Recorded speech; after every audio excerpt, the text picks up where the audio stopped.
Hello,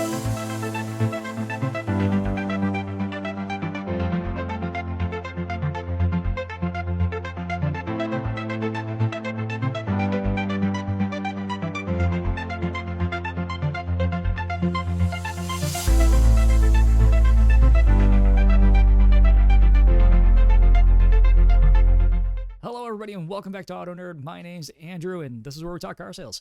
Now, when it comes to the past few sessions, we talked about walk around, we talked about needs assessment, 2 weeks of needs assessment stuff to understand, hey, here's all the information we have to get, and here's why we need to go ahead and pull this off properly. Because we don't have the right information, there's no way that we can get the customer to be so connected to the vehicle that necessity takes over all the wants, meaning that we need to get the customer's emotional state heightened to the point where they don't afford themselves the ability to say no anymore. So let's talk about that further, because now we're on our feet. We did our walk around. We're about to go out to the vehicle again and start to do our test drive. Well, when it comes on the test drive is one of those areas that a lot of us get this right, but man, when we get it wrong, we get it wrong hard. The deal is that with test drive, it's just as important that we that it has its own little process along the way. That we can walk the customer out to the car, we can toss them the keys, and I hear sales consultants tell me this all the time. Well, the customer's on a test drive right now. Well, what are you doing here? Well, I'm paying attention to you, but what about your customer? Well, they're out driving the car. Well, they're held captive right now. Why aren't you there? The thing is that when the customer is out on the test drive, we have to be there for them. And there are a couple of rules of engagement for this. One of those is number one, you got to go on test drive. Number two, you always must drive first. Now, I know a couple of you just had your ears perk up like, no, why drive first? Well, actually, there's a few good reasons for driving first. So let's go ahead and start there. So you've done your walk around. You open up the last door at the last station. Usually it is going to be the passenger front door, right? And this is where we encourage the customer to take a seat. Now, at this position, you just to tighten up the walk around, you encourage the customer to take a seat. You talk about the warranty a little bit, maybe, which I've never understood. Talk about the warranty when you pop the hood open. That's when the customers care about it, right? Don't bring up worries at the end of your walk around. But you put the customer in the vehicle, it's now time for the test drive. Many people will go ahead and look at you and say, well, why am I not driving the car? Well, there's a couple of reasons for that. One of those is I want you to get the wiggles out, mainly just like we do with children. And we can't ignore a lot of these rules that we do with kids, like, hey, go have the kid run around, get the wheels out, burn the energy off.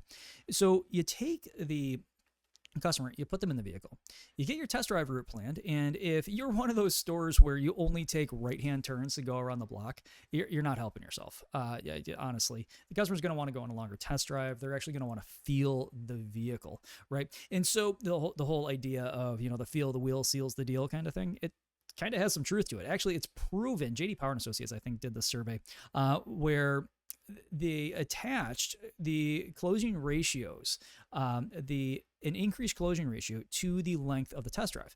And what it turned out is that the longer the test drive, and there was no cap on time to this, but the longer the test drive, the higher the likeliness was that the customer bought the car. The only thing that I could assume is that a 6-hour test drive, I guess you're guaranteed a sale, or that maybe they just own it by that time. But deal is, you put the customer in the car and you drive first. And the reason is that you know that car. And since you know that car, you can start to explain some things to the customer. Because I want you to imagine something here real quick. If you, let's say, bought a new cell phone, right? You had an iPhone, you switched to Android, you had an Android, you switched to iPhone. You made the switch and you're not too terribly familiar with the other one just because you've kind of just stuck with your iPhone forever, you stuck with your Android forever. So you finally made that switch. Now, as you made that switch and you're left up to your own devices to figure this thing out, you start playing with the phone. Well, during the first few days, is that phone any fun? Probably not. And the reason is that there's all these pitfalls and you're probably not really even paying attention to how the phone actually provides you satisfaction. So all you're trying to do is trying to figure out how to use the darn thing. Well, when you take a customer, especially with today's newer vehicles, and you put them inside of the car and say, okay, let's go on the test drive, and they drive first, look at the dashboard. Look at everything that they're seeing. Now when customers get in the vehicles, they're seeing huge screens inside of vehicles, and they all look uniquely different. Even inside of one brand, you can have 4 or 5 different, maybe 30 looks on one screen. Heck, they could even be selectable, for drive modes and stuff. So as far as that goes, the screens are all going to be different. The way that the climate controls work, They're all different from one manufacturer to the next. Yeah, they have some general stuff that's the same, but there will be some differences. In addition to that, sunroof usually operates differently. The seats operate differently. The point is that your customer is going to want to push some buttons when they get in that car. And as they start to push the buttons, the one thing that you don't want them doing at that time is driving. One, safety issue, right? When the customer's going ahead and paying attention to anything but the road, it kind of plays out poorly if all of a sudden they're paying too much attention to the car. But the other thing is that you want the customer to pay attention to how the car drives. Watch your test drives. When you get to the end and you're starting to go through all of your trial closes at the end of your test drives, and I'm not going to go through too many trial closes on this particular session. This is mainly about the user experience inside the car. But as you're going through on the test drive, watch what your customer's doing. They're pressing all the buttons. They're pulling the levers. They're flipping the switches. They're adjusting their seat. They're doing anything but paying attention to how the car actually drives. And when somebody gets behind the wheel, they want to be hyper focused on the feeling of that car, right? That's why people go on out in the first place. They kind of start to take a look at things. Just make sure that, hey, can I actually drive this thing? If yes, cool. If it drives terribly, then maybe have them play with every button inside. No, I'm kidding. But the deal is that when somebody gets in the vehicle, you want them to get the wiggles out, right? Now, some things to help out with this and minimize a lot of problems that sales consultants run into, especially when it borders lines on confusion with some newer products that are being adapted to vehicles. One of those is a lot of manufacturers right now are putting tech on vehicles that reorients the cars back in its lane. Okay.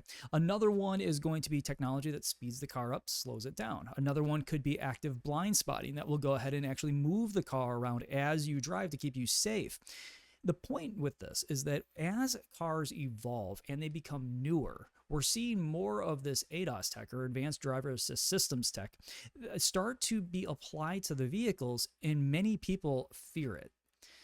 To help with your test drive and to help eliminate the whole idea of hey, somebody else is driving my car or something along those lines, and mainly bring down the anxieties that have to do with a lot of this new AI stuff that's coming on board, a lot of this new self-driving tech and many people, when you ask them, hey, if you could buy a car that's self-driving, would you do it? Many people will simply say no. When you ask them why, they'll say that they fear it. Well, why do you fear it? Well, I don't trust it. Okay, well, what don't you trust about it? Well, I don't trust the fact that it's actually going to do what it does. Okay, so a lot of people do have these anxieties. This means that we have to start educating them before they actually get in the car to drive it. So if we're driving the vehicle and we're behind the wheel, start explaining some things to the customer as they're playing with the car. Just tell them, all right, hold on just a second. Need your eyes over here real quick. So here's a button on the steering wheel. This particular one will go ahead and keep the car in the center lane, or it'll turn that feature off. But here's how this actually works. What you need to do is you need to prime the customer for the car acting differently than their current vehicle that they own, right? Because they're used to having a vehicle where they need to do things like correct for road ground, where they need to constantly be adjusting their cruise control. Well, today, modern vehicles, a lot of them don't need you to do that anymore. But since it is fairly new tech that is fairly prevalent throughout the whole industry, we have to educate the customer on, hey, let me prep you. It's going to seem scary. If I don't, here's what's actually going on.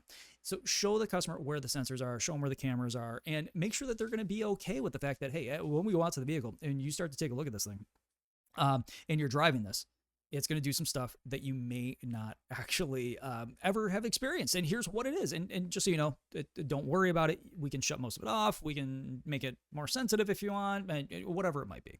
Deal is educate them on the scary stuff. Now, once you're in the vehicle, encourage the customer to start playing with some items. Now, to iron out the biggest area of confusion for the average person, it's going to be that nav system. The nav system is typically one of those areas that you'll find customers will start to play with, and then they'll start to play with it some more, and then they're down the rabbit hole and they're never finding Alice. The deal is that when they start to play with this thing, they're trying to get all of their settings right. Real simply, before the test drive, hey, what kind of phone you got? Oh, so you got an Android. Oh man, Android Auto is just awesome. Have you seen it yet? No, I haven't. Okay, cool. I got a cable right here, or it's wireless, whatever it is. Go out there and hook up Android Auto and have them play with that on the test drive. Now, the reason for this is that Android Auto and Apple CarPlay just seem to excite everybody. And at the same time, we can iron out a lot of the little bumps in the road when the customer's like, well, what if I want to navigate to here? How does your nav system do that? Half the time as sales consultants, we know the cars as best as we can, but when it comes down to the nav system, sometimes we're just like, um, well, if you push around somewhere in there, yeah, that's going to go, yep, sure. We kind of don't have that banked away. So with Android Auto, with Apple CarPlay, we can change the whole screen to something that's understandable and also highly sellable. So if they see it and they can adapt to it quickly, and it's an incredibly complicated piece of technology, the nav system, and they see Android Auto, Apple CarPlay, something that they already resonate with, you can take pretty much that whole nav screen, put it to the side for the test drive, and just go, hey, at delivery, we're going to cover this later, just because that is so much content that, not for nothing, seeing your excitement with Android Auto, Apple CarPlay, you're probably never actually going to use that. But we'll go through some of it a little bit later on because, it'd be good for me to cover it with you. Now, in addition to that, as you're driving the car, also go ahead and let them know if there's any visuals that might pop up. So if there's visuals like on the mirrors for your blind spot, if there's visuals like right in front of you, like if you have a head-up display, walk them through, hey, there's a heads-up display in this vehicle. Here's what you're going to see on the screen. I can adjust it. We can make some tweaks, whatever it might be, right? But the deal is that we're educating them beforehand. We're giving them time, maybe the first few miles of the test drive, maybe go 5 minutes or so, maybe 7. Try not to go too terribly long because they will actually want to drive the car, but give them some time to simply go ahead and press everything, right? By doing this, once you switch and they're driving, first off, you as a passenger are going to feel a little bit more comfortable because you're going to be able to see some of this customer's sanity over there. But your customers will hop into the passenger seat, and now they'll concentrate on the actual drive of the car. They're not going to go ahead and concentrate on really anything else. Now, they might get hung up on, well, how to adjust the AC or something like that. You can take care of that for them at this point. Mr. and Mrs. Customer, just want you to pay attention to the drive. Once the customer starts to, and you'll see this happen, it's almost as though eyes start to glaze over. They just kind of stare out the window. They're starting to justify that vehicle, right? How they can justify owning that car, right? We've kind of gone the distance here. We've learned who the customer is in our needs assessment. We created a bond or a connection with them. We then move from that bond or connection out to showing them the vehicle and only showing them 5 to 7 things that they actually wanted, right? We didn't show them a bunch of other stuff because it interested us. We showed it to them because we already knew that they were sold in the car. So at this point, the customer's eyes are now starting to glaze over. They're looking out the window and they're just like, wow, this is great, right? Nothing too terribly crazy, right? Not much conversation going on. This is when your trial closes need to pop up, because once the customer starts to justify it and they start to take mental ownership, this is when our permission needs to be granted. In your trial closes could be something as simple of, hey, when we get back to the dealership, I'll go ahead and we'll fill out the paperwork and get this thing in your driveway, right? Keep it simple. Don't ever promise, and you're gonna have to think through a lot of these on your own when it does come to trial closes. Reason is it comes off differently for everybody. I did have some rules of thumb with this, is that trial closes needed to negate the desire to discount a vehicle if the individual, and this is an always thing, if the individual has no idea how that discount actually factors into their life.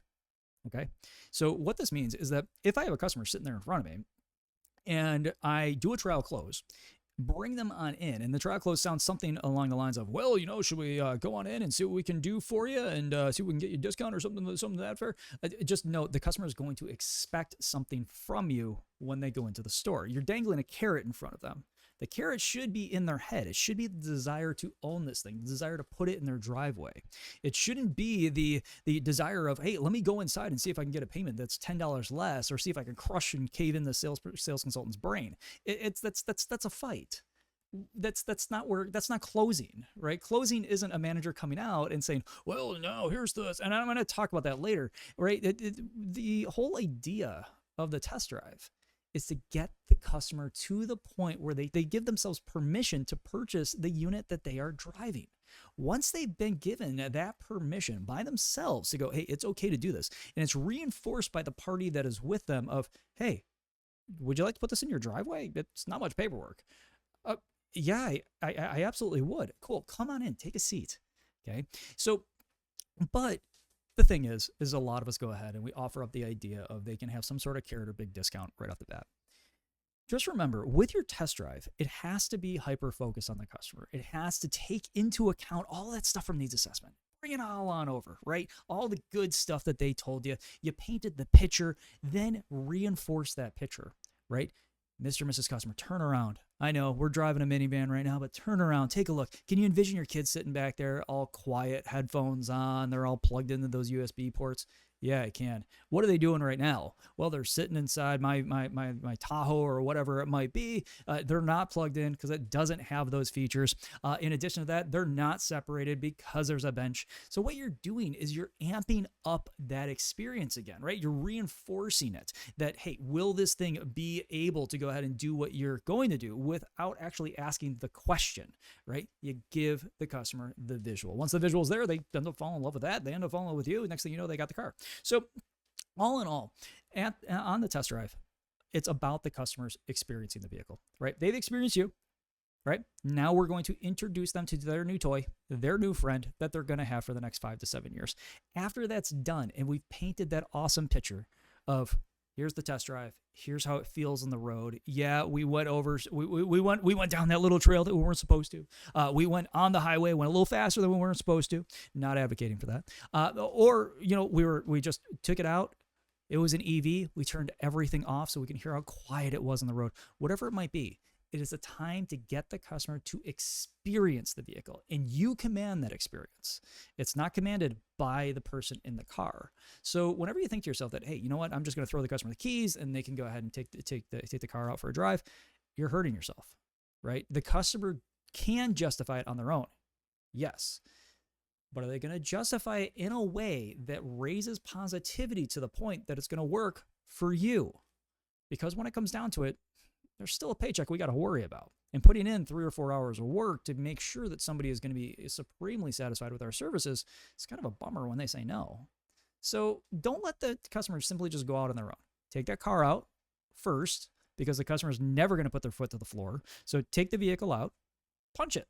It's your time to get out of the dealership too. So take advantage of it. So get that car out there, drive it, have some fun, enjoy your time with the customer. Show the customer how that vehicle is really going to practically work for them.